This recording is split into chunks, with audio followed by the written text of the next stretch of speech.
Muy buenos días. Muchas gracias por estar con nosotros en este inicio de semana de nuevo horario primaveral.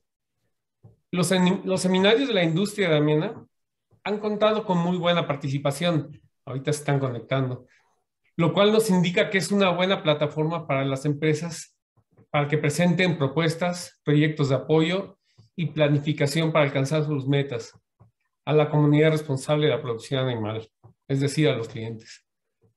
A nombre de la Asociación Mexicana de Especialistas en Nutrición Animal, les doy una cordial bienvenida a este nuevo seminario de la industria del presente 2022. Igualmente, agradecemos a la empresa ADM Pancosma por hacer uso de esta herramienta, así como para cada uno de los ponentes. Muchas gracias. El día de hoy es tiempo de la acuacultura y específicamente de la producción del camarón, que es una industria muy importante y en constante crecimiento en nuestro país. Y ADM Pancosma nos presenta las aplicaciones que la Pichia guilliermondii para el apoyo comunitario y soporte al rendimiento productivo de la industria del camarón. Los doctores Sarah Cooper, Delphine Weissman, Francois Jegou harán un desglose técnico y científico del tema, antecedidos por una charla corta del doctor Yoav Rosen sobre la presencia que tiene ADM en la acuicultura global. El ingeniero Rey Fortino, quien es gerente de zona de Pancosma en México, será el moderador de la sesión. El ingeniero Fortino es egresado de la Universidad Autónoma de Chapingo y obtuvo el grado de maestro en ciencias en producción animal por el Colegio de Postgraduados y se ha desarrollado en la industria de la nutrición animal por 25 años. Los últimos 10 se incorporó a la empresa Pancosma como gerente de ventas México y a partir de ese año es gerente de ventas para México y Centroamérica. Todo el evento estará desarrollándose en el idioma inglés, por lo que contaremos con la excelente traducción simultánea de la doctora Lourdes Rivera. Podrán acceder al español presionando el icono de lenguaje en la parte posterior de la pantalla. Y sin más, dejo el micrófono al ingeniero Rey Fortino. Que tengan un excelente evento. ¿Qué tal? Muy buenos días a todos. Gracias, Francisco, por tu excelente presentación. A todos agradezco su puntualidad. Espero que este seminario de la industria sea de mucho provecho para todos. Vamos a dar inicio con nuestro webinario del día de hoy. Por favor, Anita, si nos haces favor de la primera slide. Antes de iniciar, quisiera recordarles a todos ustedes que pueden hacer sus preguntas a través del chat y al final de la presentación vamos a dar un tiempo suficiente para que ustedes hagan sus preguntas. Si quedara alguna pregunta sin contestar, volveremos posteriormente la contestación de ella. No sé si todos pueden ver mi pantalla. Antes de iniciar nuestra conferencia, quisiera darles una pequeña remembranza de lo que es Pancosma hoy en día. Este año nosotros estamos cumpliendo 75 años y creo que es un año muy importante para trabajar con más ahínco. Quiero comentarles que Pancosma forma parte de ADM. Tenemos dos portafolios distintos. ADM se ha especializado en la comercialización de ingredientes para la nutrición humana y para la nutrición animal, mientras que Pancosma es una marca dedicada a aditivos de especialidad para la industria pecuaria. Mantiene su modelo de negocios, nombre y lista de productos. Con la siguiente, por favor. Bueno, pues nuestra misión y nuestros objetivos de empresa es ser un proveedor mundial. Tenemos 13 plantas de producción. Estamos presentes en más de 80 países. En la industria somos reconocidos como expertos en nutrición animal. Tenemos las más altas certificaciones en calidad y todos nuestros productos están basados en investigación. Queremos construir relaciones comerciales duraderas y de largo plazo. Nosotros estamos comprometidos con la innovación basada en ciencia. Queremos optimizar el desempeño animal y sobre todo minimizar el impacto ambiental. La que sigue, por favor. Tenemos, como les dije hace rato, tenemos presencia en 80 países. Tenemos plantas de producción alrededor de todo el mundo. tenemos en Francia, tenemos en Holanda, tenemos en China, en Brasil. También contamos, la relación con nuestros clientes lo hacemos directamente o a través de nuestra red de distribuidores. La que sigue, por favor. Nuestro portafolio de productos abarca 7 grandes gamas. Tenemos palatantes, tenemos minerales quelados en glicina, tenemos levaduras tanto para la industria de producción ganadera, pero también tenemos para el sector acuícola. Tenemos un sector de productos que están diseñados bajo las necesidades de los clientes o tailor-made. Tenemos bioactivos, tenemos ácidos orgánicos de cadena corta y tenemos secuestrantes de micotoxinas y de endotoxinas. Anualmente producimos, o anualmente 80 millones de toneladas de alimentos son suplementados con nuestros aditivos. Tenemos una relación comercial muy fuerte con los principales productores de alimentos y productores de proteína animal. Y tenemos convenios de colaboración con universidades de destacado reconocimiento y científicos de la misma calidad. La que sigue, por favor.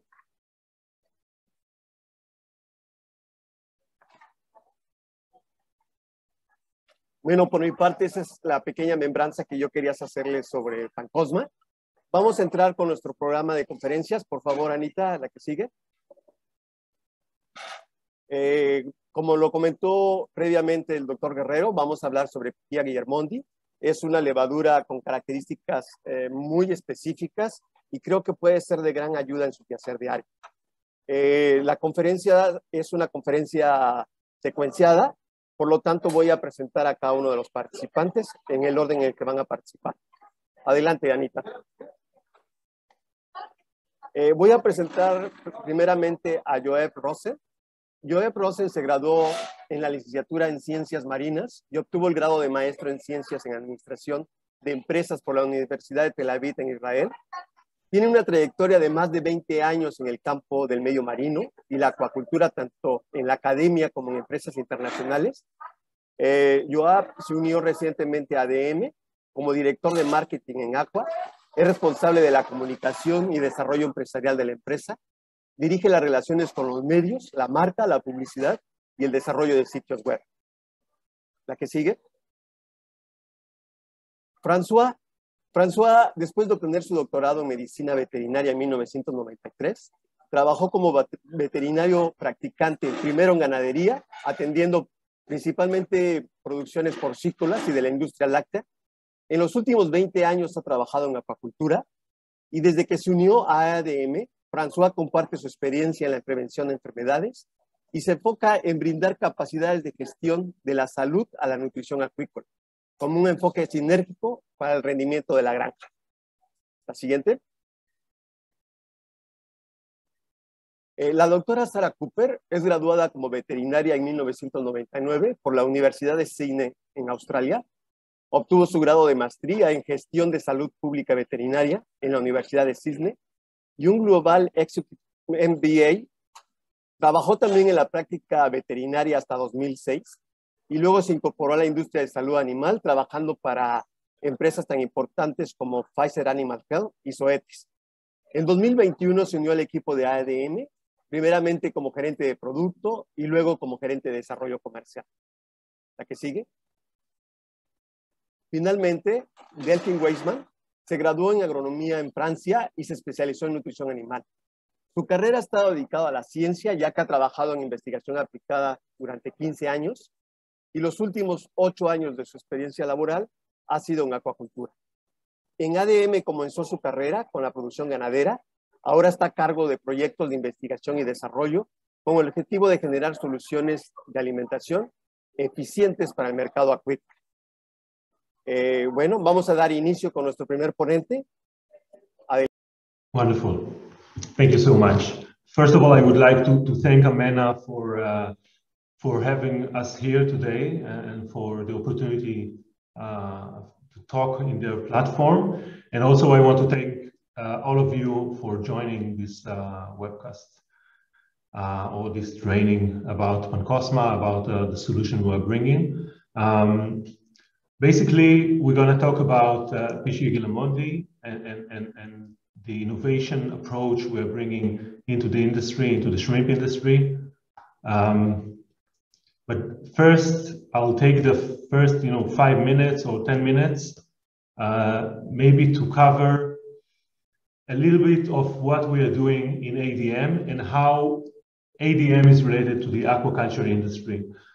So as you all probably know, ADM is, as Ray presented, ADM is a leading nutritional company which has a vast majority of activities out there. Basically around the human nutrition and the animal nutrition. So I will be describing in the next coming slides is how really ADM is operating the aqua. When I say animal nutrition, it's of course livestock, it's pet, but also aqua. But first, a little bit about ADM. So when we talk about ADM, we're talking about the entire value chain from the processing through the vast majority of products from sweeteners, flour, oils.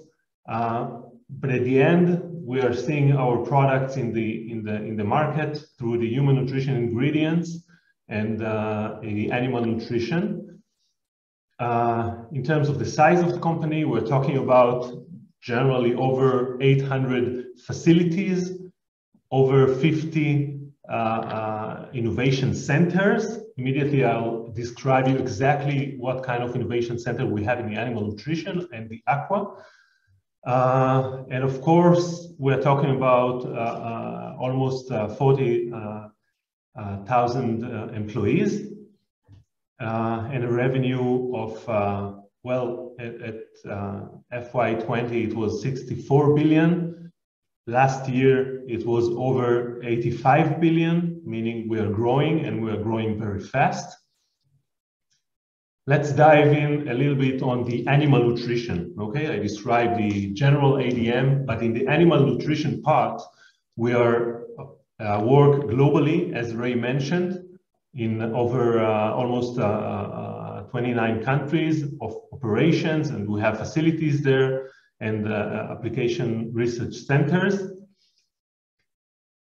all over the world. And now for the aqua, we are actually, okay, let's talk about the business model or how we are operating the aqua, right? So let's start from the point number one here, the multi-activities.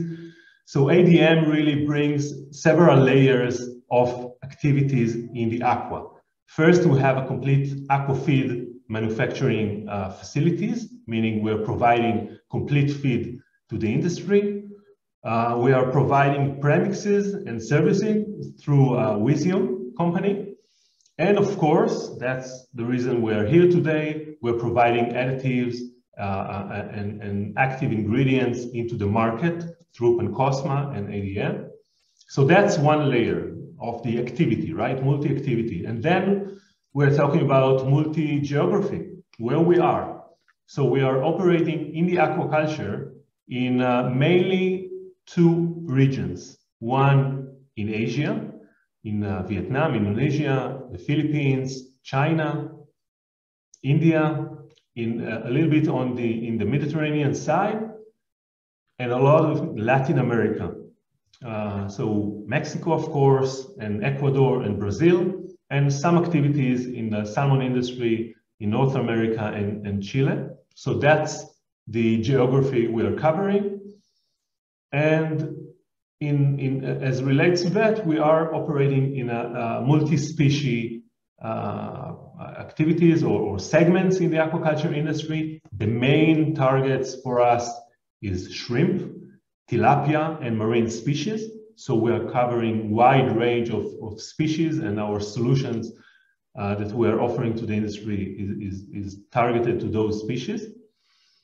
And last point in this slide, probably the most important slide in this part, is the fact that we are covering the value chain of shrimp and fish production, meaning we are providing solutions to the hatchery level, and also to the grow-out level and nursery. So we have the full range.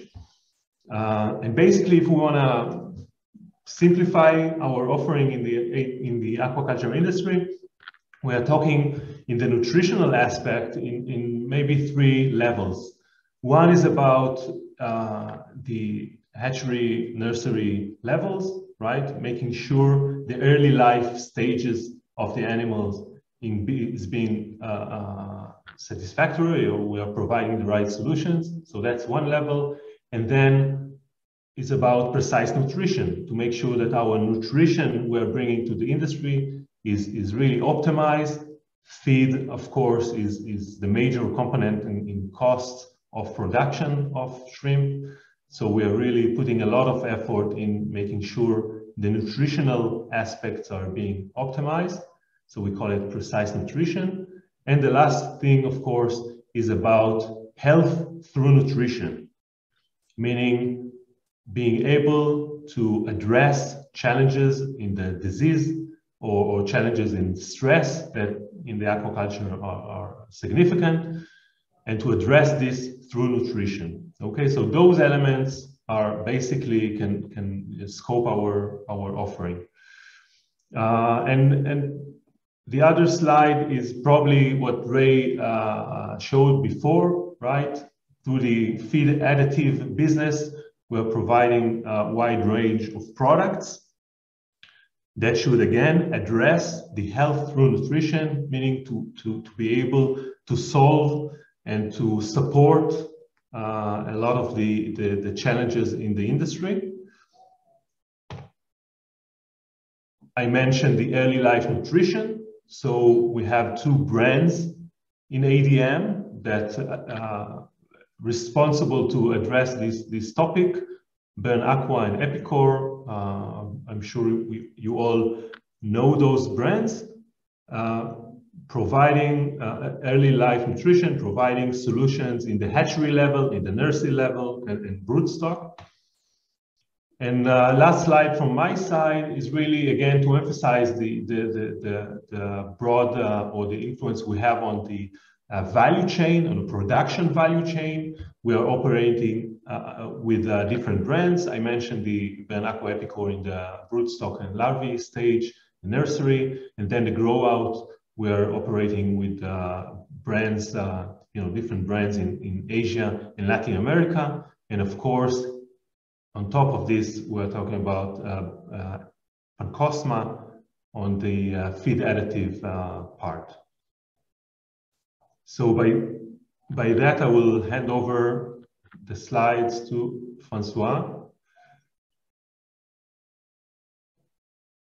Hello, everyone, and thank you to Amena for organizing this this webinar and giving us the opportunity to talk about the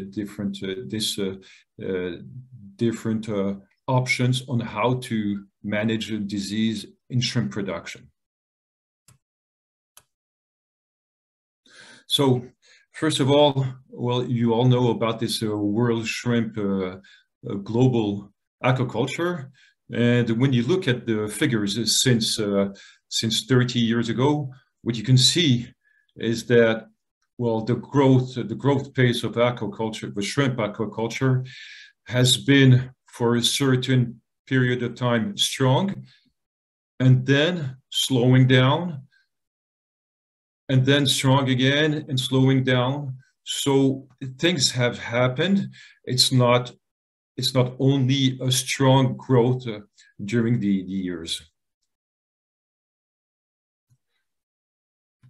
When you look a little bit closer at what, in terms of species, what you can see is that there has been a shift between the 2 main species that are produced in shrimp, mainly between Mododon, which was majority species before 2000.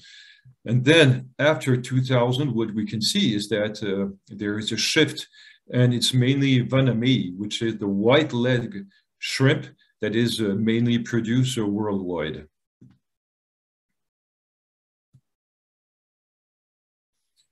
So having a closer look at what has happened since 1980 in Thailand, we can much better see the difference in terms of production and the shifts between Monodon, which is the tiger shrimp, and Vanamei species, which is the white leg shrimp.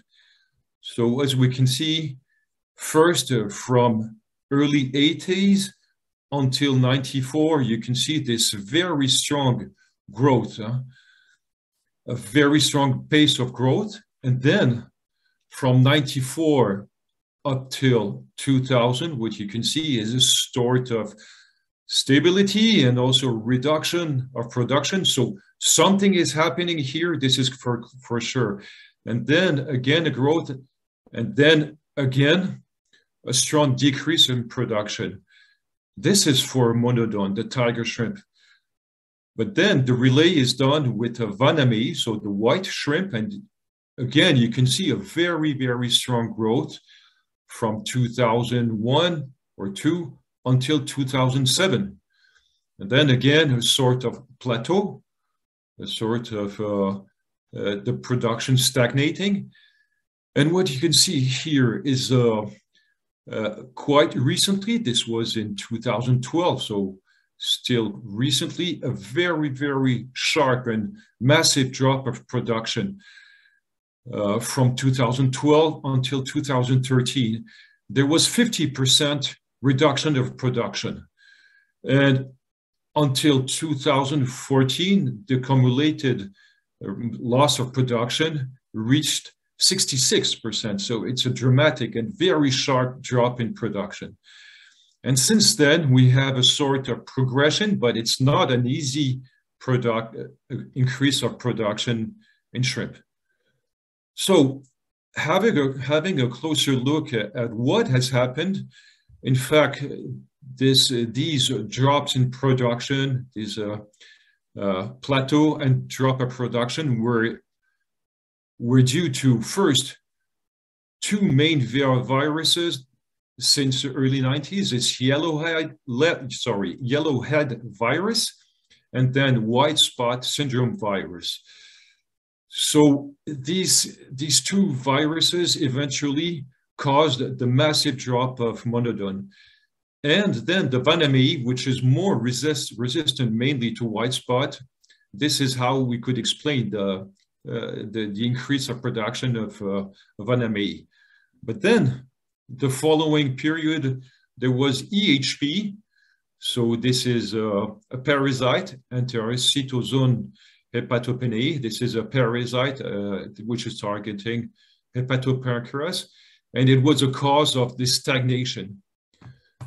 After that, there was the well-known AHPND, or early mortality syndrome, which wiped out the Thailandese production, causing 50% to 66% of production in Thailand. And since then, we have a mixture of different pathogens, which is a mixture of white spot, but also early mortality syndrome and EHP. So it's interesting to see that,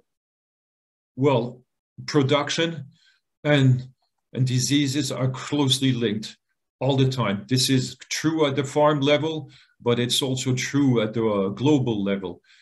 So this means from that, how to deal with this? Should we cure the problem with antibiotics or whatever? We have seen that this is not a realistic approach. Or another approach is biosecurity, but eventually we know that the diseases can spread all around the world.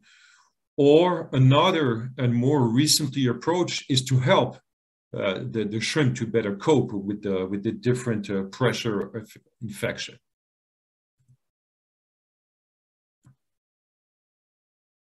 So this is just to illustrate what are the different diseases that we can find in shrimp production. I've shown you the main, with the example of Thailand, I've showed you the main diseases, but there are many, many diseases attacking the shrimp production. And as a matter of fact, mainly viral. So this is also important to have in mind, because how to deal with virus, antibiotics will not do anything. So virus, there are many viruses such as white spot, such as Tora syndrome virus, yellowhead mentioned, or IHHNV, etc. There are also bacterial problems. There are also fungal problems. So yeah, there is a multitude of different pathogens, and we have some main pathogens and also, of course, some opportunistic pathogens. And I've mentioned earlier EHP. EHP, in fact, does not create mortality, or not directly. It does not kill, but what it will do is problems in growth, as you can see in this picture, but it has an enormous impact to the farm. So here, what are the main diseases in shrimp production? I mentioned to you white spot, AHPND, this is early mortality syndrome, but other diseases are listed in the OIE. So this means that these diseases are notifiable, meaning that they need to be notified within the region and also to the processing plant. But apart from the OIE listed important disease, we also have EHP, which is until now not in the OIE list, but probably soon. So now just a short focus on the main pathogens and main diseases I mentioned earlier. So white spot syndrome virus. As you can see, we have these white spots on the cuticle of the shrimp. This is a tiger shrimp, and this is on a white leg shrimp. So you see probably, well, the spots are not always as evident as here. They can be much smaller, and sometimes we don't see them at all. So white spot is a typical sign, but you don't see this all the time.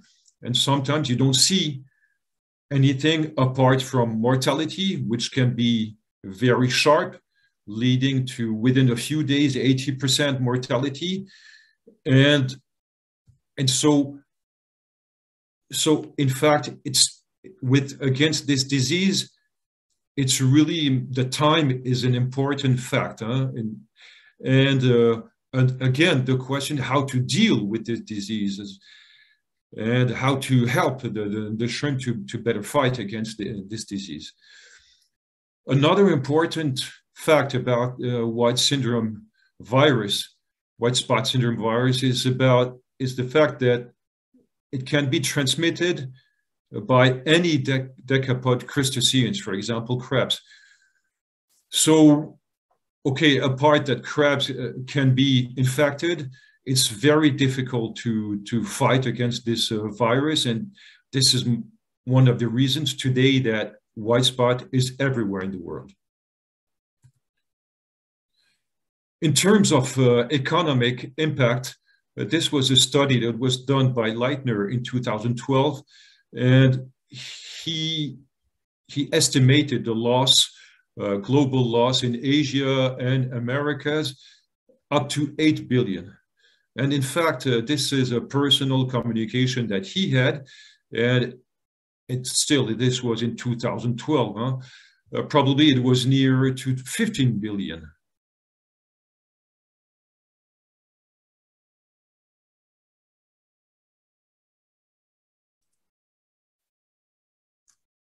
Okay, so another main disease is about, as I mentioned earlier, AHPND, so also called early mortality syndrome, because when it started, it was impacting recently stocked PL into the grow-out ponds. So usually this mortality, because it will lead to high mortality rates up till 100% within 1 month, more or less. It's another OIE listed diseases, and here you can see with this picture the main symptoms of EMS.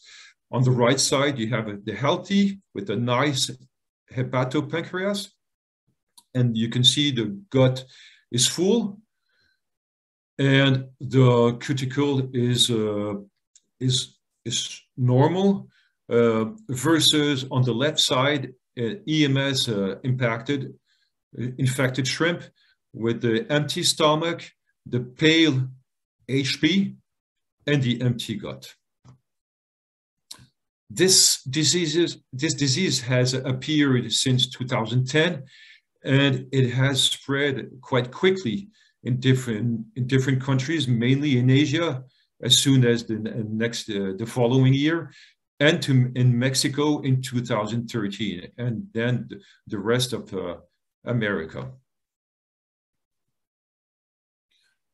So again, talking about economic impacts of early mortality syndrome, here you have the figures with the different countries.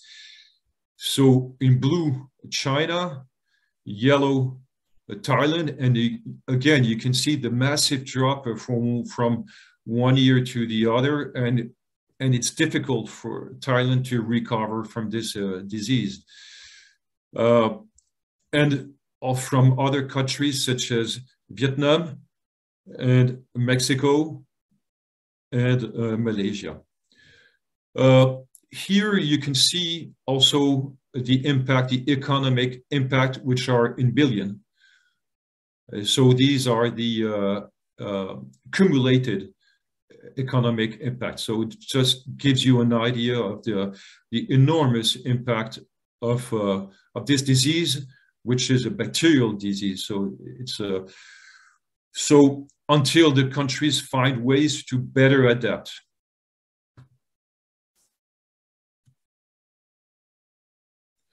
Another main disease that I mentioned also, and that is impacting still today. It's very difficult to tackle this disease. Again, as I mentioned earlier, these are shrimp that are from one pond. So just imagine the economic loss for a farmer. Again, this is at the same date from one pond. So just look at the span of heterogeneity. So of growth. So this EHP again is another family of pathogen. It's not a virus. It's not a bacteria. It's a fungus. And here you can see inside of the hepatopancreas, you can see from a microscope, well, the fungus is inside of the cell. So this is another important fact that makes it very difficult to fight against this disease. So just have in mind that it's not leading to high mortality, it's low mortality, but you see the farmer needs to deal with this sort of shrimp. So it's a very, very high impact for the farmer, as we will see in the next slide. And what the farmer can see also is that first, as I mentioned, slow growth, because when you carry out the mean weight of these shrimp, you can notice a slow growth, but also an FCR. So it's devastating economically to the farmer. In terms of economic impact, so globally, it's not so easy to differentiate the economic impact of this disease versus as I showed you earlier, the early mortality syndrome and the white spot. It's impacting, but it's not so easy to measure the global impact. And also, since we have this intracellular fungus, there can be some opportunistic pathogens and diseases, such as white feces disease or Vibrio and so on. So when we have a look only at economics, only on the growth standpoint, this is just to show you what are the impacts. And if you take this typical production, if you take a pond producing this shrimp up till 18 grams, well, the value of the harvest is $5.30 per kilogram. So if you take another situation with the shrimp that are infected and the pond is stuck at 12 grams, here the value of this shrimp at 12 grams is $3.50 per kilogram versus the production cost that is increased versus the normal situation, because you need to fight against this disease. You need to implement different things. So in fact, the production cost is higher. So as you can see here, the production costs are not met. So it's a loss. And if you calculate per hectare, per pond, this is the loss in this situation. And if you calculate the difference from this compared to this, it gives you a loss per hectare of $20,000. So just imagine the production cost of loss for the farmer. Okay, so when we take into account these different diseases and we have the image of the different pathogens, etc., how do we deal with this? So are antibiotics or antimicrobials the right answer? Well, not really. Yeah? We have seen that, well, first, the antimicrobials it's only you're always running and trying to fight, so you're always late versus the problem. And another very important factor to have in mind is the worldwide antimicrobial resistance, so AMR. And the World Health Organization is stating this AMR as being one of the 10 top global health threats facing humanity. And in fact, a study has estimated that this AMR will be the cause of 10 million deaths of the population in 2050, which is more than the cancer-related deaths of today.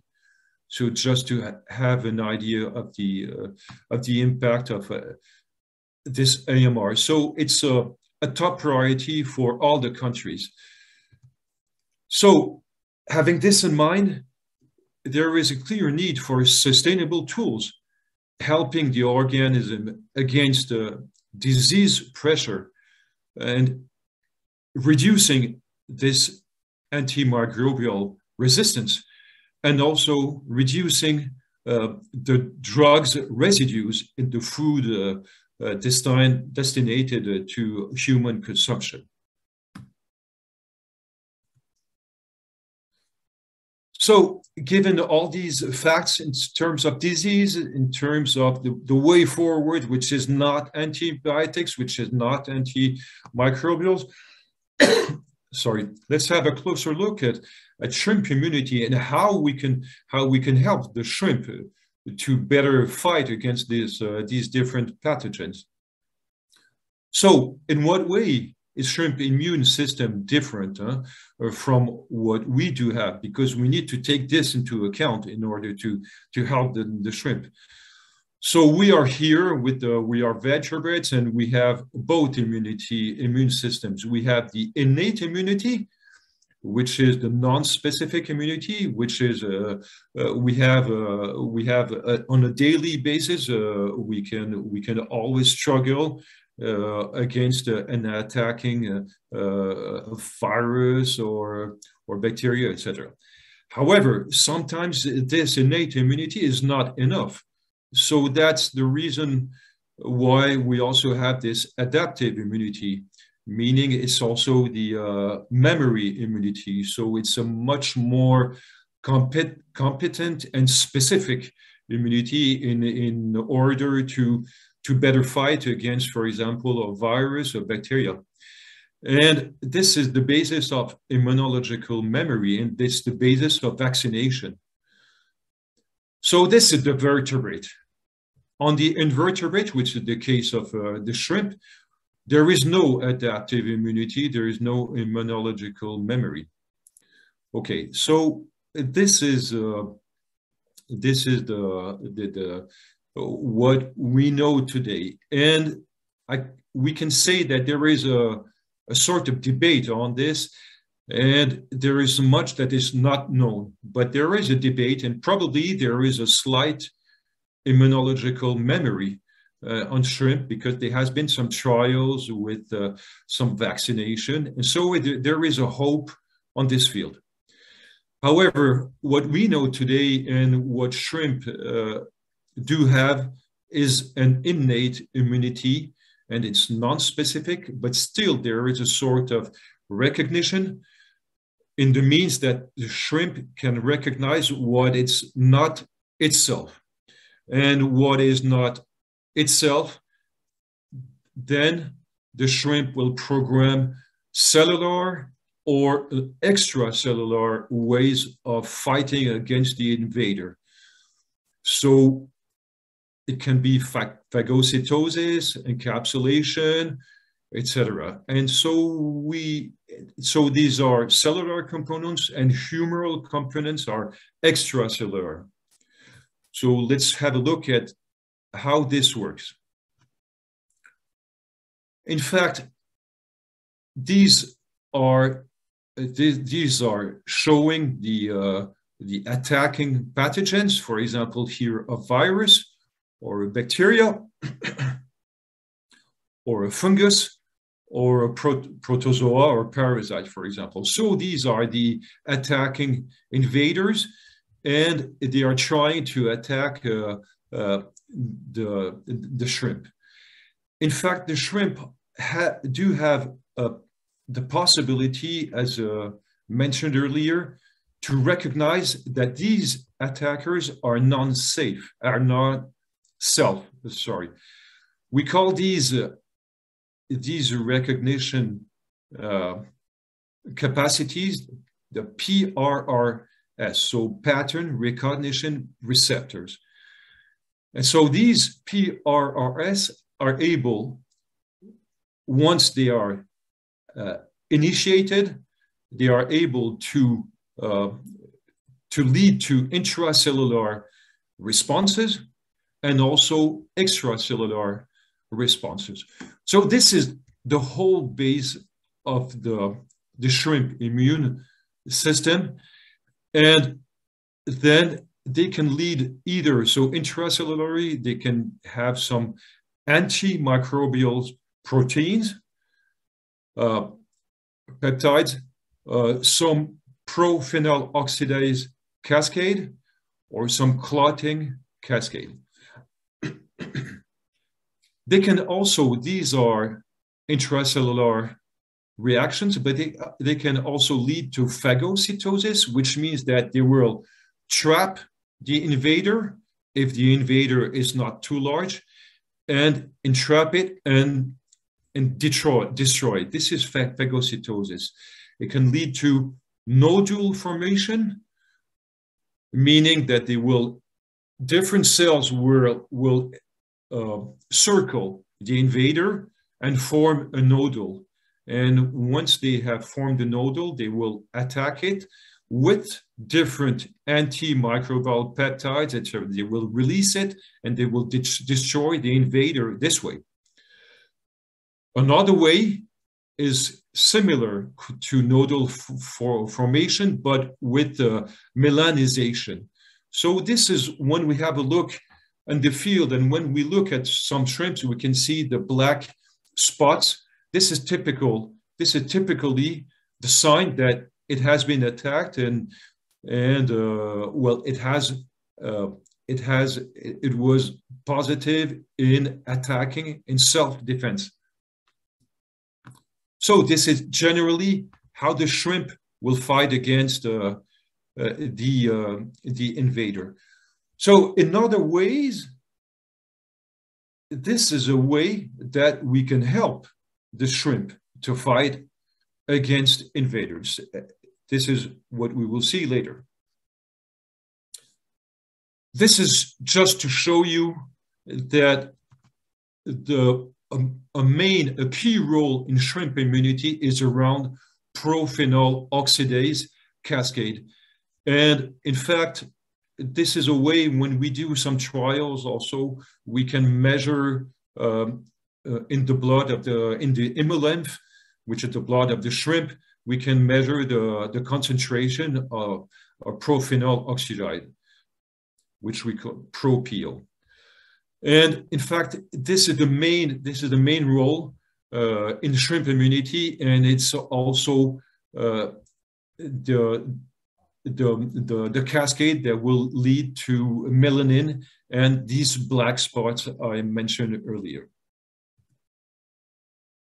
So here again is a way we can trigger this immune response. So just a quick look at what are the main cells, immune cells that are playing roles in this immunity, in this shrimp immunity. So we have the hyaline cells, which are, with the main roles is phagocytosis. And then we have the semi-granular cells. We can see some granules here. Here they are a bit larger, but less numerous than in this granular cells, in which we can find this mainly this prophenol oxidase system, but also the antimicrobial proteins and other protease inhibitors, etc. So these are the three main cells that are the main actors in the shrimp immunity. Then I'd like to introduce you to this possibility that the shrimp immune system does have, and there is a debate because, okay, we can say this is for clear, even though there is not an immunity, what we can say is that the shrimp has some trained immunity, meaning that we can trigger. If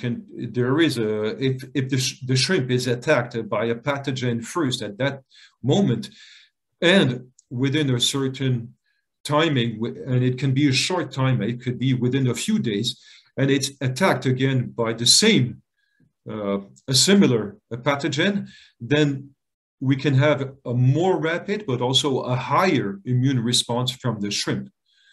So we call that, it's not memory, but it's a trained immunity. And again, this means that there is a way to trigger this immunity, and this is what we're doing. So to sum up, again, the shrimp immune system is quite complex, and we still have plenty to know, but the way that we can trigger, and this is the way that we have chosen with our Pichia guilliermondii, which specificities will be more explained by Sarah. And here we play a role on recognition, which means that we are triggering humoral components with the antimicrobial peptides, with the cellular components, and then remember I told you about this training. So we are also training this immunity. So when you add the both possibilities, what we obtain is a potentiated immunity, meaning a broad non-specific immunity. And this is interesting because just remember how many pathogens we have that are, triggering, and every day the shrimp needs to deal with. So a broad non-specific immunity is very interesting. And another point is that we are triggering also some cellular and extracellular immunity. So that's also very important in order to be more efficient. And as I mentioned earlier, we have this training of immunity, which means that we have a quicker and a higher immune response. So thanks, and with this, I'm handing the floor to Sarah. Thank you very much, Francois.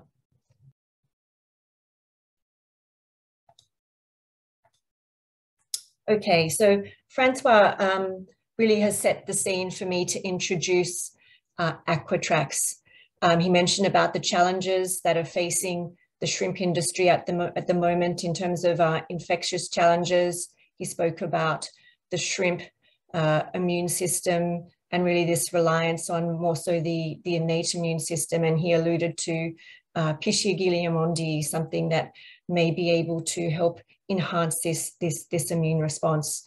So I want to talk to you about Pichia guilliermondii and really introduce AquaTrax, which is a commercially available Pichia guilliermondii based specialty aquaculture feed additive.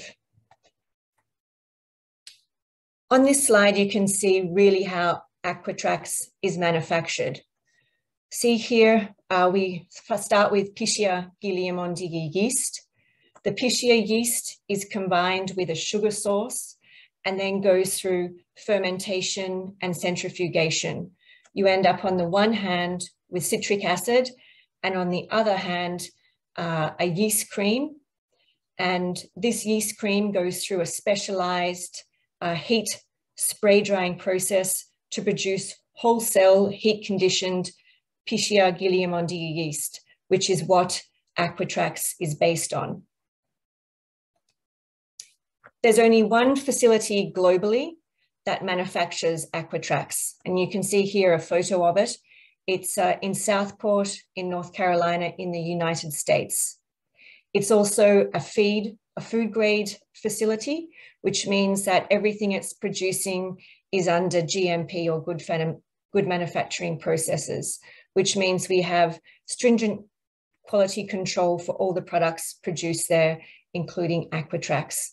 So what you end up with a sole facility producing the product and a food grade facility on top of that is AquaTrax is a product that is always of high quality and very low variability. So the AquaTrax that you open today is going to be the same product as you're opening next week, next month, next year.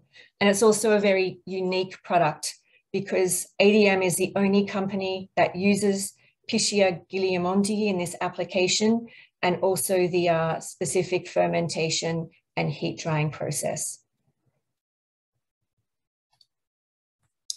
This is a picture of what AquaTrax looks like. It's a very light brown fine powder. It doesn't contain any fillers or extenders. It's stable. It can be used in pelleted or extruded feeds. It's not soluble and it comes in a 20 kilogram bag. I mentioned before that ADM is the only company that is using Pichia guilliermondii. A little bit more about that now.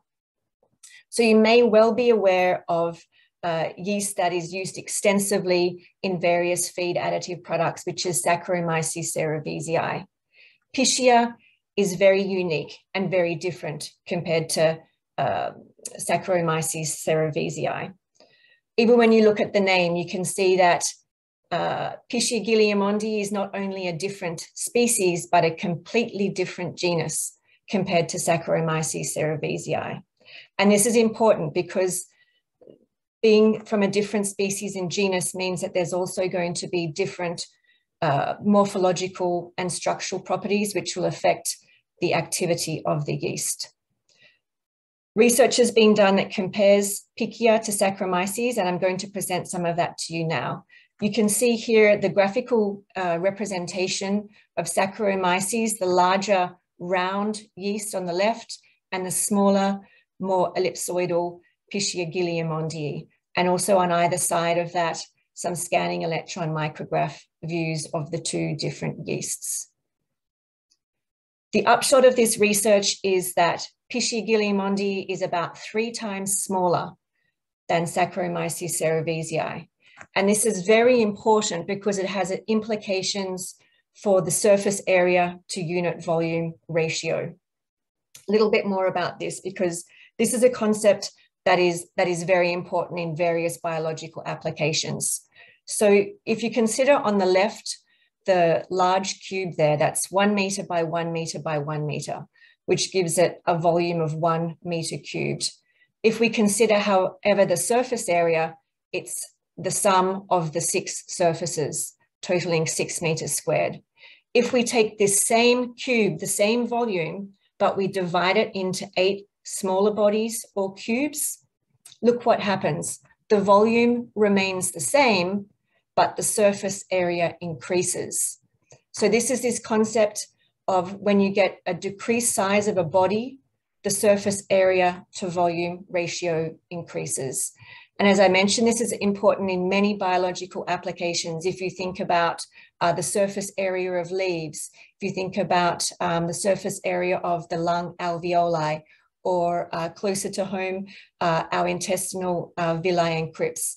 This is all where surface area really matters. And so when we look at the comparative surface area of Pichia versus Saccharomyces, you can see in this table here, if we compare the same volume, you can see that there are many more Pichia cells versus Saccharomyces cells in this fixed volume. So we get a total of 2.2 meters squared surface area with Pichia, whereas you only have 0.8 meters squared with Saccharomyces cerevisiae. Similarly, if we look at the same weight, we see a much larger surface area with Pichia versus Saccharomyces. So really with Pichia guilliermondii, we're looking at about 3 times more active surface area available per unit volume. The other thing that has been looked at regarding the morphology of Pichia versus Saccharomyces is hydrophobicity. You can see in this table the contact angle and cell surface hydrophobicity measurements that have been taken. The upshot of it is the higher numbers associated with Pichia means that it is more hydrophobic. And below in the illustration, the implications of this. This is in an aqueous environment, such as the intestines. You can see that the smaller Pichia yeast has a tendency to distribute more diffusely compared to the less hydrophobic Saccharomyces cerevisiae yeast, which has a tendency to clump. So what we see here with these gross morphological differences between Pichia and Saccharomyces is Pichia, being a smaller cell, means that it has a higher surface area to volume ratio, which means we have more active surface area per volume of inclusion with Pichia versus Saccharomyces, and we have greater hydrophobicity, so less clumping and more diffuse distribution. And if you consider these two things together, what you're seeing with Pichia is better intestinal coverage. So I've spoken to you now about the gross morphological differences, and you can see them quite clearly here in these scanning electron micrographs of Pichia on the left and Saccharomyces on the right. But what about the structural differences? What about the cell wall structure, for example? Well, this is something that has also been looked at. So just to introduce you to what the cell wall structure of a yeast normally looks like. In general, there is a standard cell wall that is common amongst yeasts, and they have inside that cell wall a cytoplasm. The fact that Pichia and Saccharomyces are completely different species and genus is going to also have an impact on this in terms of variations between the structures and the components as well. And a way I like to think of this is comparing apples and oranges. We know that they're both fruit and that they have seeds, they have flesh, they have skin, but we know also that these things are also very different. So let's have a look at some important components of the cell wall amongst all yeast, which are lectins, mannans, and beta-glucans. So this is a study, a fluorescent microscopy study that's been done comparing Pichia and Saccharomyces. And I must admit, these aren't the best images, but I'll explain these to you.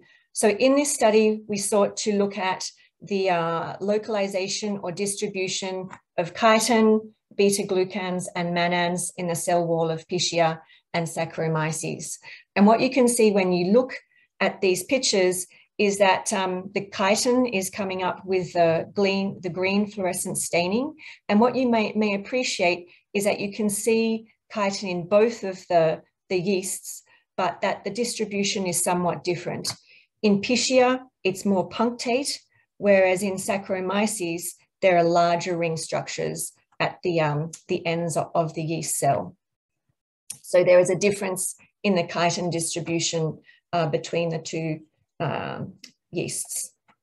And here in the red, we have mannose distribution or localization.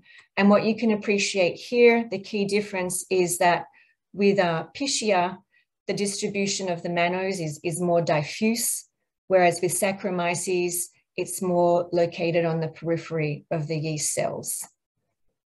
And then finishing up with beta-glucan, we can sort of see the inverse of that here. More peripheral distribution or localization of 1,3-beta-glucan with Pichia, where it's more diffuse with Saccharomyces. So what we can really see here for these three very important cell wall components, the chitin, the beta-glucans, and the mannans, there is different distribution between the two yeasts, which is important. And just to explain this in a little bit more detail, based on this, this research study I've just shown and other research that has been done, we have constructed this graphical illustration of the cell wall of Pichia. And you can see these various components I've just mentioned, the chitin at the base, the beta-glucans on top of that, and then mannans on the surface.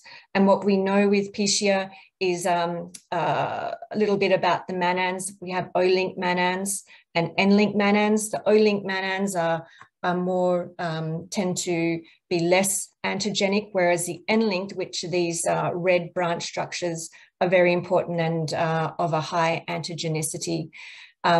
What we also know with Pichia is that based on research we have done, that a heat treatment, such as might be seen in the actual manufacturing process, and also in vivo digestion, may actually be altering the structure of the cell wall, such as removing the O-link mannans and making the more bioactive substances, the N-link mannans and the beta-glucans, more bioavailable, essentially activating the yeast.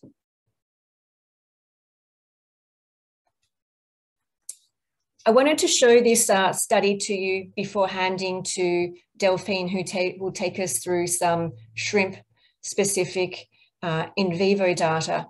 This is a study done with Pichia guilliermondii and 2 Saccharomyces cerevisiae base yeast, looking at aggregation of E. coli. And I think it really illustrates very clearly the so what with Pichia. So what? It's a different genus and species. It's much smaller. It has greater hydrophobicity.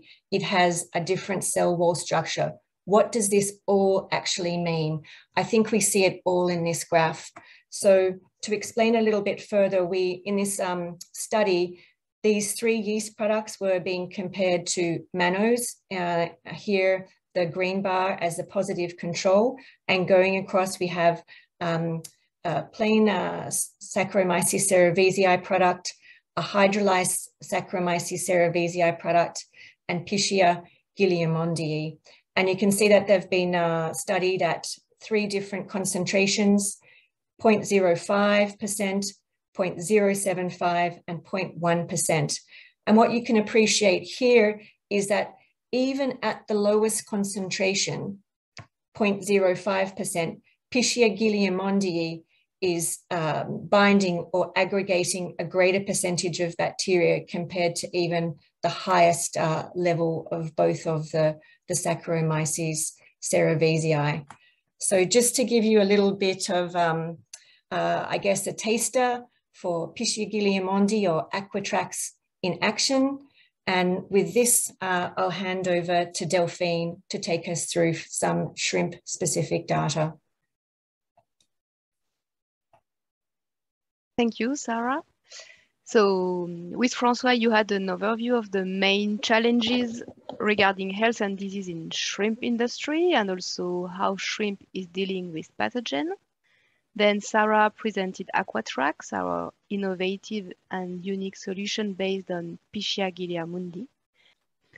So on the next slide,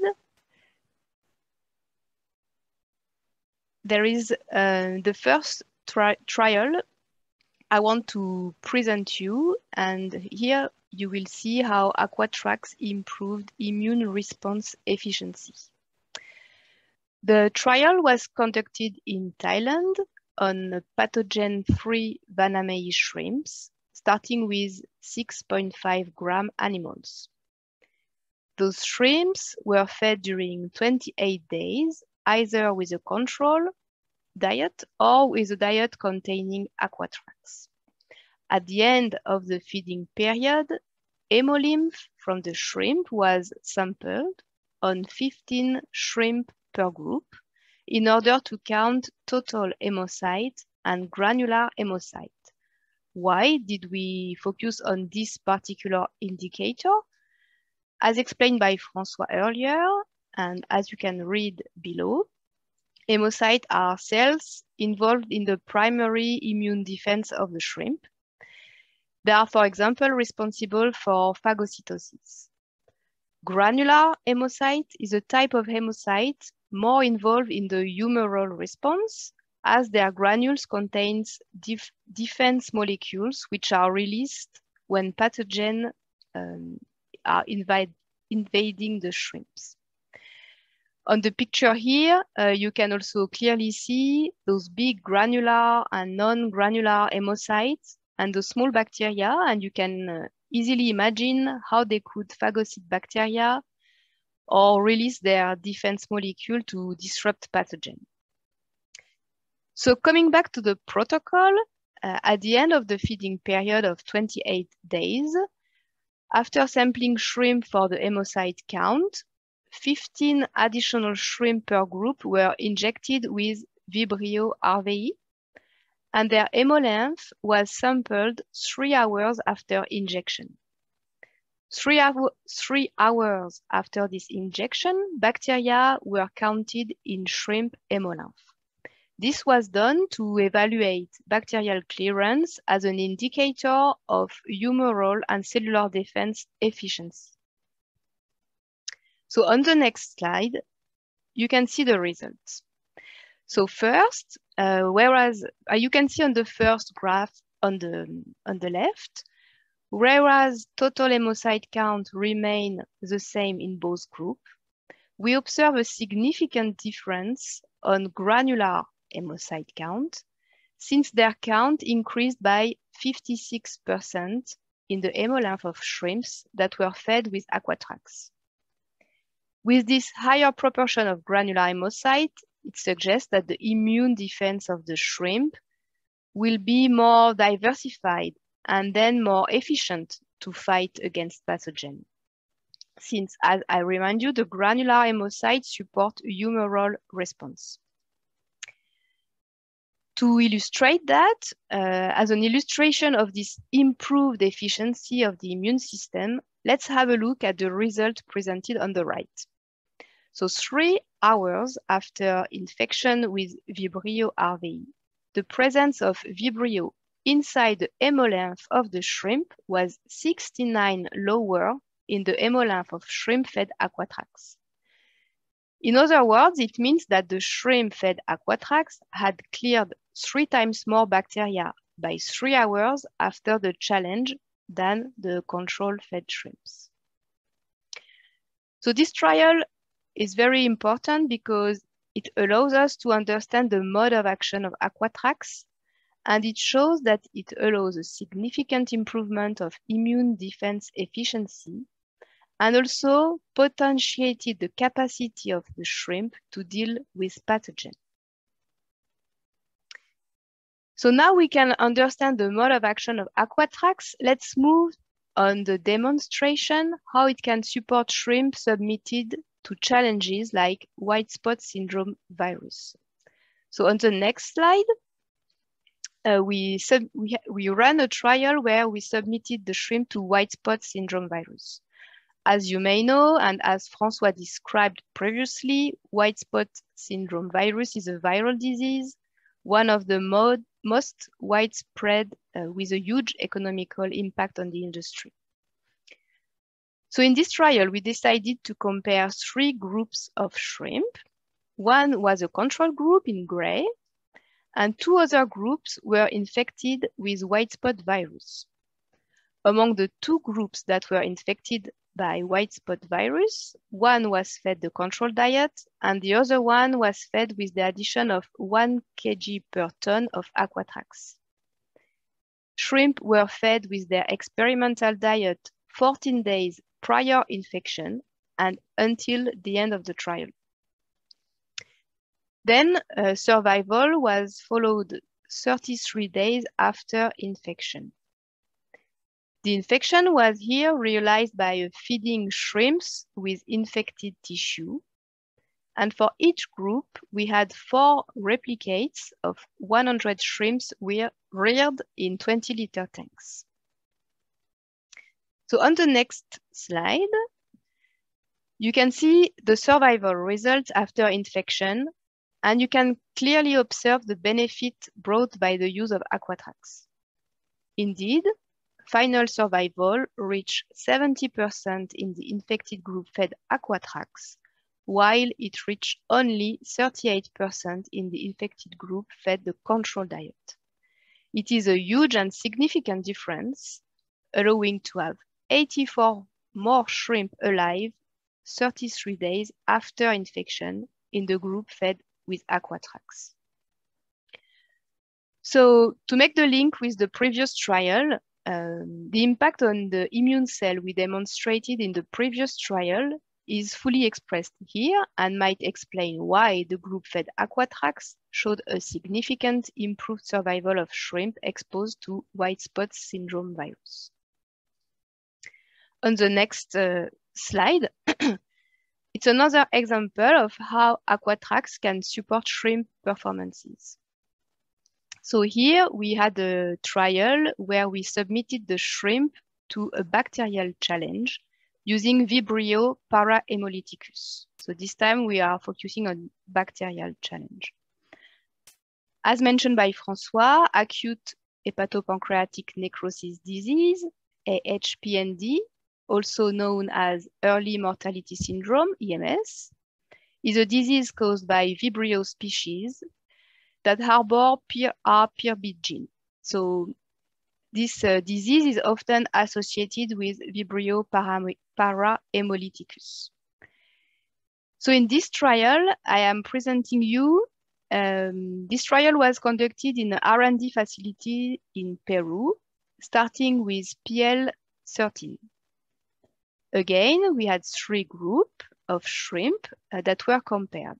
A non-infected control group in gray here, and the 2 groups infected with Vibrio parahemolyticus in blue.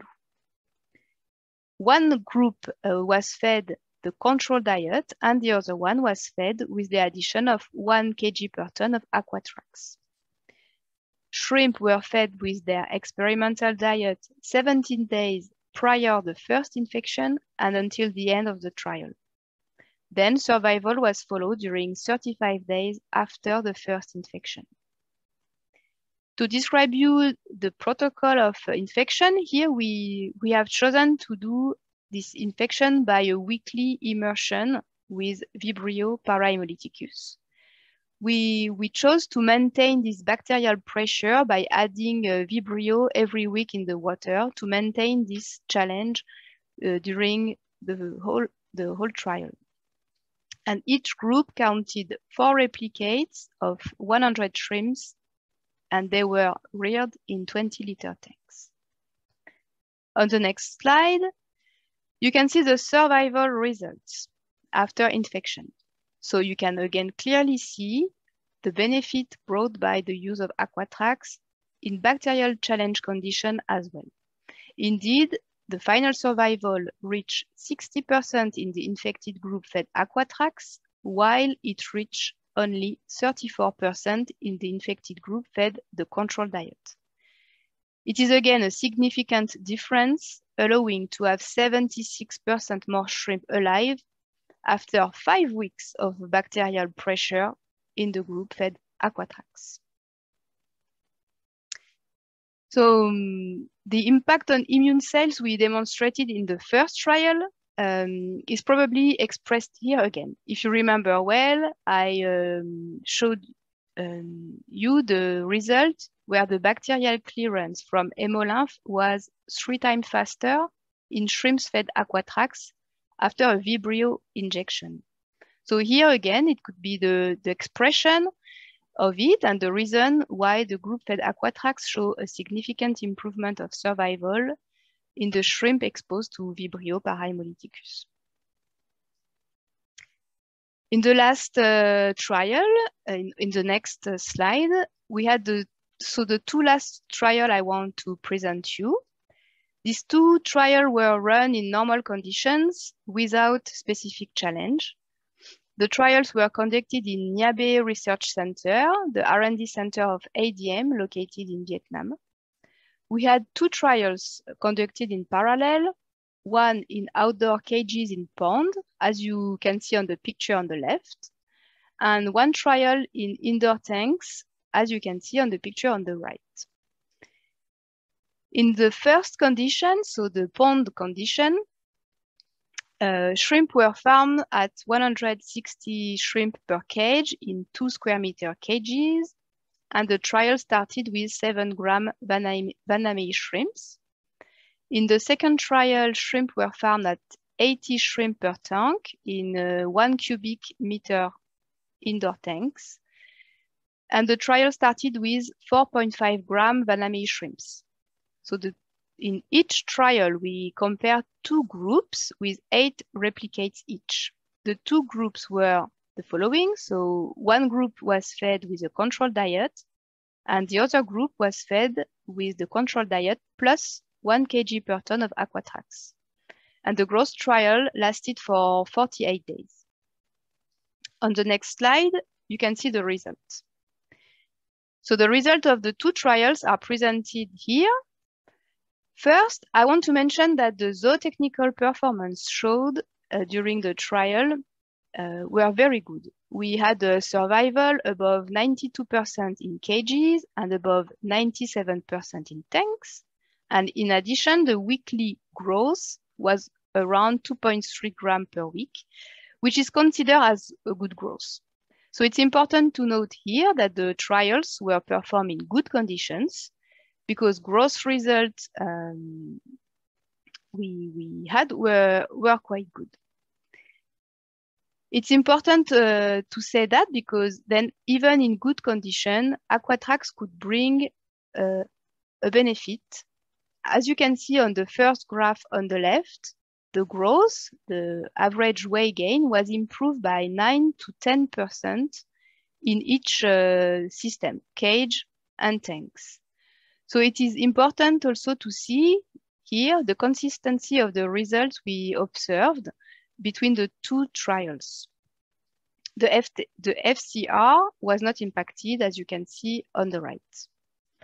So to conclude on those 2 trials, a significant growth boost effect was observed in the group-fed AquaTrax, even when shrimp were reared in normal conditions. On the next slide, that will be my last slide. I want to give you the take-home message. I summarized the benefits that were observed when shrimp were fed AquaTrax in different contexts we tested during our R&D investigation. First, an immune modulation was observed. And secondly, improved survivals were measured on shrimp submitted to white spot virus and also to Vibrio parahemolyticus challenge, which are two main diseases in shrimp industry. And to finish, a boost in growth was recorded also in non-challenging conditions. So with the very positive result we observed in so many contexts and the unique composition of AquaTrax, we are convinced this innovation can bring a new functional solution to the shrimp industry to support immunity and performance. So we encourage you to test AquaTrax now in your own farm condition, of course. And I'm finished with my slides. Sarah, if you want to. Thanks, Delphine. So I think the team today has shown you a little bit about ADM and Pancosma and our aquaculture business. That's Yoav took us through that. Then Francois has spoken about the challenging infectious diseases that affect the shrimp industry currently, what we have to manage with in terms of the immune system of the shrimp, and introduce the concept of helping to support the immune system of the shrimp to help it overcome these challenges. I then spoke to you about AquaTrax, a Pichia guilliermondii based feed additive that's commercially available, and how it is really very unique, and it has a morphology and structure that are likely to be the things that really impact its activity, especially compared to other yeast-based products based on Saccharomyces Cerevisiae. And Delphine has just guided you through the studies that we have showing the efficacy of AquaTrax in shrimp in terms of supporting the immune system and performance. So with that, to conclude, AquaTrax, our Pancosma aquaculture specific feed additive based on Pichia guilliermondii, its unique morphology and structure helps to give extraordinary immune support in shrimp. And with that, I'd like to hand back to Rey for question time. Thank you. ¿Qué tal? Estoy de regreso con ustedes. Gracias por la excelente presentación de nuestros panelistas. Vamos a dar paso a las preguntas y respuestas. Los invito a que escriban sus preguntas en nuestro chat y nuestros panelistas darán respuesta. Ya tenemos algunas preguntas, voy a intentar resumir la primera. Nos dicen por aquí que nos enfrentamos a un cambio ambiental en donde un incremento en la temperatura se presenta con mayor frecuencia. La pregunta es, ¿cómo podemos enfrentar este problema? Ya que un incremento en la actividad metabólica puede ser provocado por este estrés. A los panelistas, no sé quién de ustedes quiera contestar esta pregunta. Since we're evidence of changes in the climate, right, and we see more high temperatures, and the animals are exposed to peak in the temperatures, right? So how this affects the animals and how this affect the nutritional aspects of the animal, right? That was more or less describing the question. Yeah, so this is also how I understood it, but it's important also to note if it's an increase of temperature or a decrease. And it's true that in shrimp, especially, well, we can see with different viruses that the ambient, the environmental conditions can trigger. It's part of the stressors. It can be temperature, it can be salinity, and it can be a rise or a decrease of these factors. For example, with white spot, we see very regularly that when there is a decrease in temperature, the white spot disease will be triggering, in fact, the white spot disease. This we can see very often. In fact, there has been some studies showing that infecting in a challenge test. When you challenge the shrimp with white spot disease at 32 degrees, just above 30 degrees, or at 26 degrees, at 30 degrees, the survival is perfect, is normal. And at 26 degrees, you will obtain a survival that is decreased up to 20% more or less. And well, many things are not really known about that, but the researchers, and there are still some things, you know, some researchers to do here, but they do they sort of draw a parallel with the fever. As we all know, when we have fever is a sign of disease, but it's also that our immune system is acting against the invader. And as a matter of fact, what we see in the shrimp is when we sample the shrimp at 30 degrees or more, we have a higher count of hemocyte, as Delphine was showing with the results with AquaTrax. So we have higher count of total hemocytes, and also a higher concentration of prophenol oxidase, which I showed you earlier. So this is an important aspect of immunity, meaning reversely that when you decrease temperatures, the reactivity of the shrimp immune system is decreased. So that's the way of explanation, and that's one of the explanations.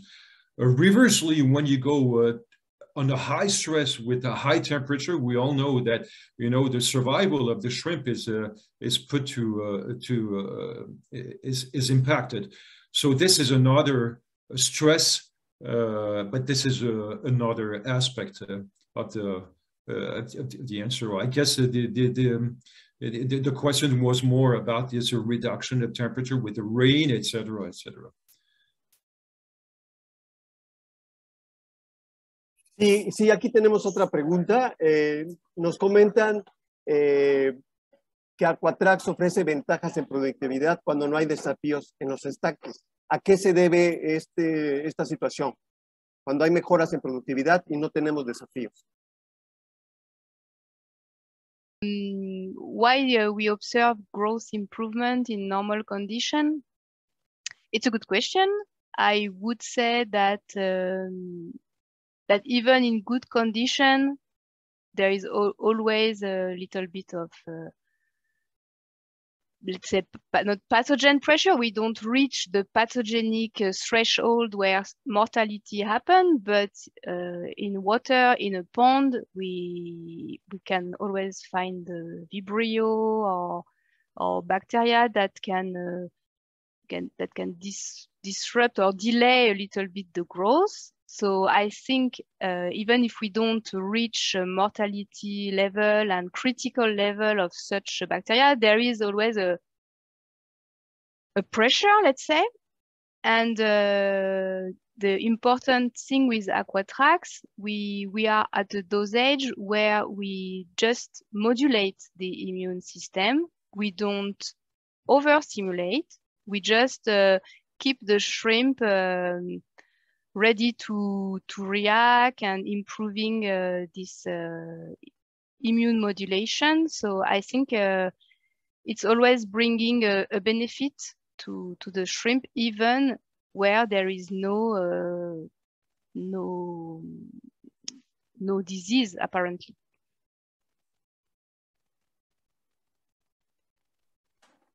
Perfecto, muchas gracias. Vamos con la siguiente pregunta.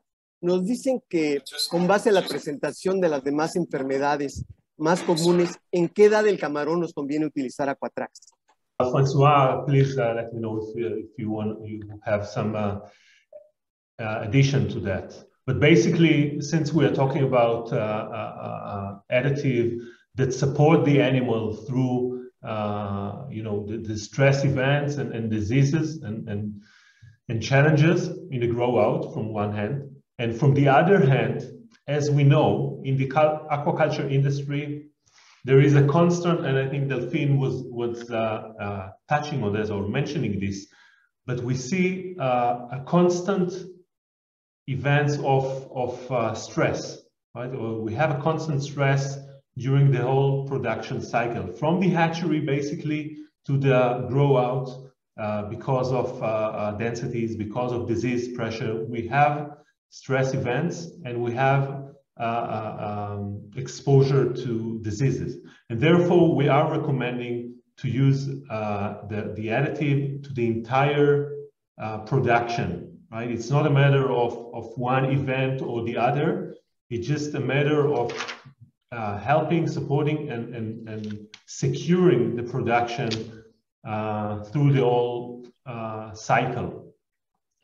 Saying that, having said that, of course, we have specific points of time that we want to, to increase our confidence and to reduce the risks, so to say, in the production. For example, if we have a pre-harvest, if we have a rainy period when we see, drop in temperature and drop in salinity, or any other changes in the conditions that we can expect. We can foresee that. So probably those the points we want to make sure that we are providing the right support, the right strength to the animal. Okay, so normally, just to conclude, normally we are recommending for the entire production. And we're emphasize the use in specific risk periods. Francois, please feel free to add if you have additional comments.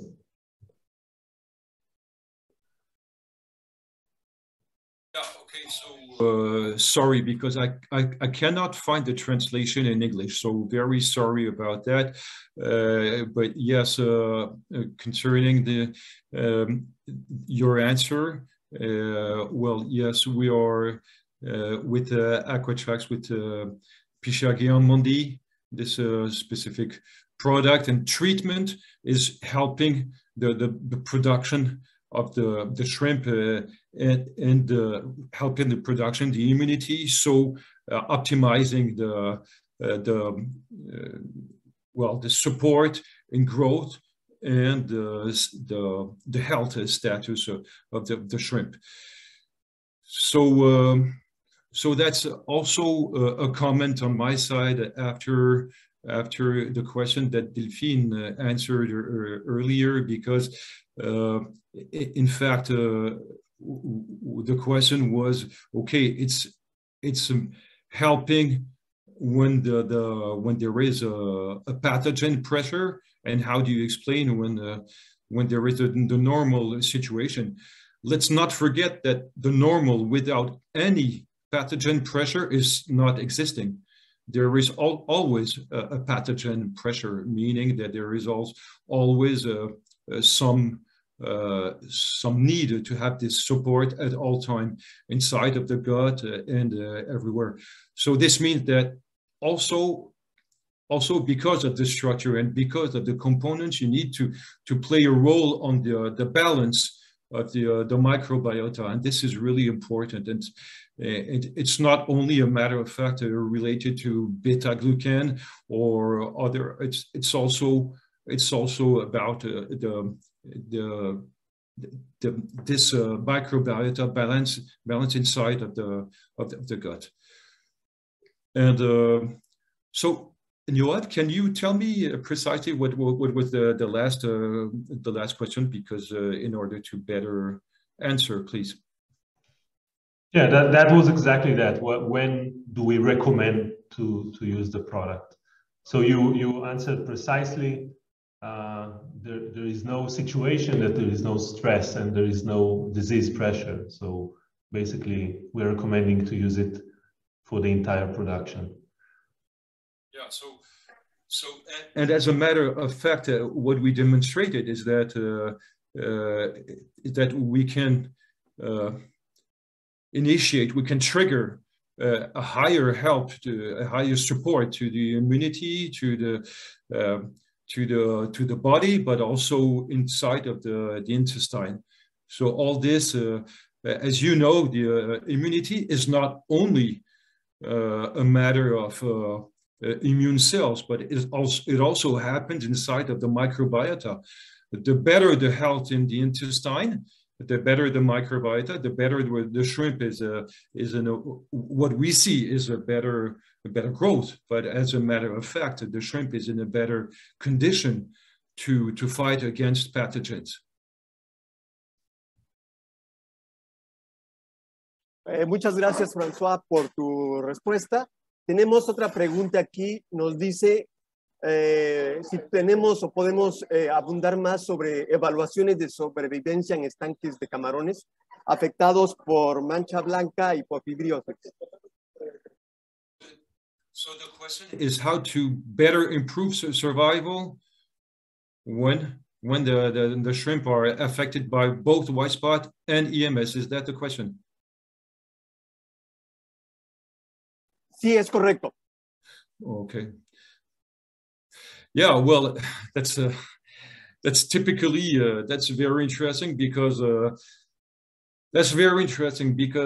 fact what we see is that when we fight against white spot, what will come up is something else, and it can be Vibrio, and for example EMS or another Vibrio, or well, whatever. And reversely, when you fight against, when you want to try to fight against EMS, it can be something else.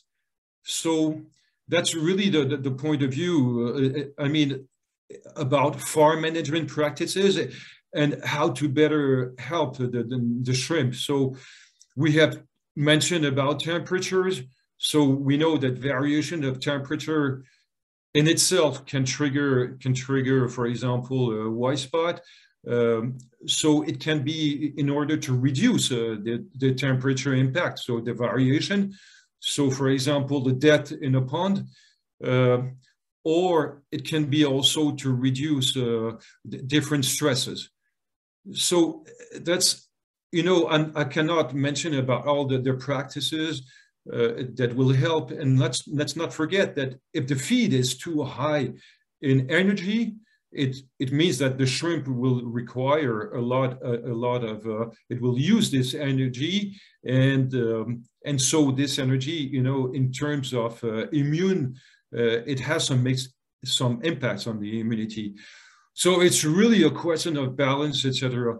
And that's really one of the points. So we have on one side the farm management aspects, on the other side the feeding management aspects, and on another side how to help intrinsically. So AquaTrax is part of the solution, meaning that it can help the shrimp. You know, Delphine has showed you, you know, the concentration of hemocytes, of total hemocytes that were increased with AquaTrax versus norm without AquaTrax. So that's one of the ways, you know, to better help the shrimp to come back to normal. And also a very important fact is to reduce this trigger, because we all know that at a certain stress, you know, there is a decompensation and there will be an outbreak of white spots. So that's really important also to have in mind.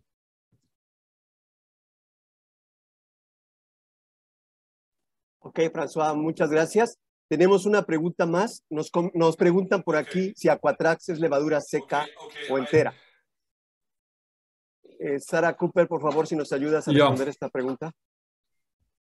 I see your translation now, and if Pancosma has made some trials with the challenge ponds, white spot and EMS, yeah, we have done such trials, and it's well, we can see things, but again, it's very difficult to do such trials. the problem is the correct dosage between white spot and EMS, but we have seen some efficiency when we have both challenges and when the shrimp are fed with AquaTrax. But it was not in pond. These were done in tanks, as Delphine showed you. Yeah, and of course, there's big interest to see the effect of AquaTrax on the real life, right, on the ponds, and how it really looks like when we have EMS or white spot. So this it's a mutual interest, and of course, as we are launching this product and seeing it, so we're collecting the data and understanding and learning about how it really looks like in the ponds. So we are learning now in Mexico, in our R&D facility, but also as we move forward, we are learning how it looks like in the commercial ponds as well. And I see your comments, Dagoberto, and it's very interesting, and you're right about that. You know, when we do trials, okay, we are targeting white spot, we are targeting EMS. It's true that these conditions are very specific to one pathogen. On the other hand, you know, when we want to attack, when we want to have to know how to deal with these diseases, for example, with white spot or EMS, we need to have this data. And now the next step also on our side is also because, as you say, in ponds, it's very important also to run these trials, and this will be the next step. But doing challenge tests in ponds is very, very difficult, and we are facing the fact, you know, spreading the disease because so this is very difficult to run.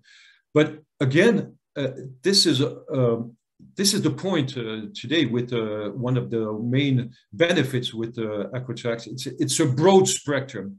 It's not only against bacteria, for example, with organic acids, it's mainly against bacteria, gram-negative bacteria. With other components, you'll have mainly against virus. And here it's a broad activity, a broad action, meaning also against, well, the reality of the pond is not only virus, not only bacteria, it's a multi-reality. And that's part of the main benefits of this type of product.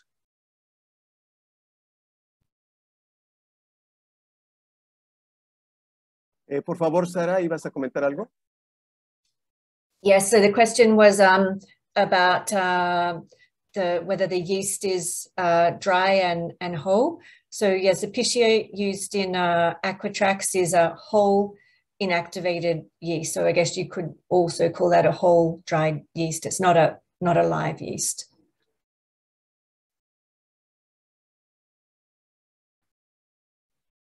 Perfecto, muchas gracias por tu respuesta, Sara. Espero que esto haya dado satisfacción al que lo preguntó.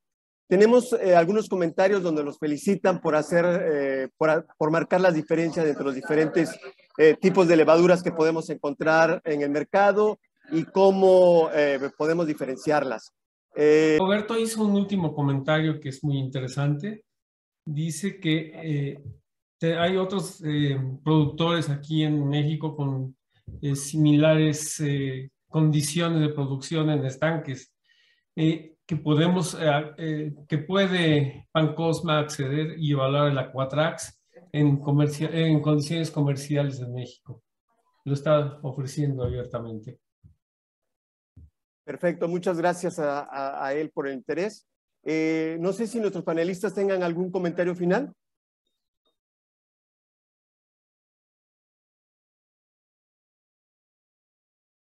Si no hay comentarios... Just, say thank you. Vamos a dar las gracias a nuestros panelistas. La verdad fue una excelente presentación, pero sobre todo dar gracias a los que se conectaron. Esperamos que haya sido de su interés y que se hayan respondido a las preguntas que hicieron. Muchas gracias a los organizadores de este seminario, gracias a Mena, y nos estaremos viendo pronto. Muchas gracias y que tengan una excelente tarde. Igual de parte de Amena, igual nada más agradecer a la empresa ADM, a la empresa Pancosma por tomar este espacio, agradecer a nuestros ponentes, a Yoav Rosen, a Francois Jegou, a Sarah Cooper y a Delphine Weissman, así como al ingeniero Rey Fortino por su trabajo como moderador. Muchas gracias por acompañarnos todos. Esperemos puedan estar en otro evento como este. Muchas gracias. Igualmente les dejé por ahí algunos enlaces en el chat, si pudieran abrirlos. Uno de ellos es una encuesta de este seminario. Es una encuesta rapidísima y nos ayudarían mucho si la responden. Igualmente recordarles que tenemos más espacios como este de seminarios de la industria disponibles. Las fechas que tenemos son el lunes 25 de abril y todos los lunes de mayo. Entonces, si están interesados, les agradecemos mandar un correo a administración@mena.mx para más información. Y pues recordarles que las grabaciones de algunos de nuestros seminarios de nutrición anteriores, como de la industria, perdón, están disponibles en nuestro canal de YouTube. Pueden entrar a estos cualquier persona, no es necesario que sean socios o lo que sea. Entonces, les agradecemos pues que estén suscritos al canal para que tengan las noticias más actuales. Y pues agradecerles a todos ustedes por estar aquí con nosotros en uno de estos seminarios más y nos vemos próximamente. Gracias a todos.